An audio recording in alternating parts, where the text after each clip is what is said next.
महात्मा ज्योतिबा फुले आणि माता सावित्रीबाई फुले यांचा इतिहास कोणीही विसरू शकत नाही। 19व्या शतकाच्या पूर्वार्धात जातीभेद, वर्णभेद, धर्मभेद अशा अनेक रोगांनी समाज पोखरला होता।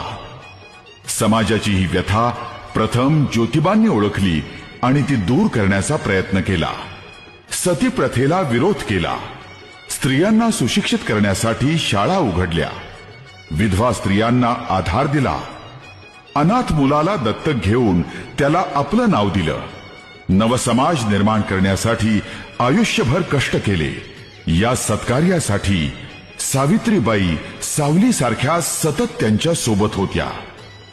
धर्म मार्तंडांच्या विरोधाला न जुमानता सावित्रीबाई स्त्रियांच्या पहिल्या शिक्षिका झाल्या, अनाथांना आधार दिला।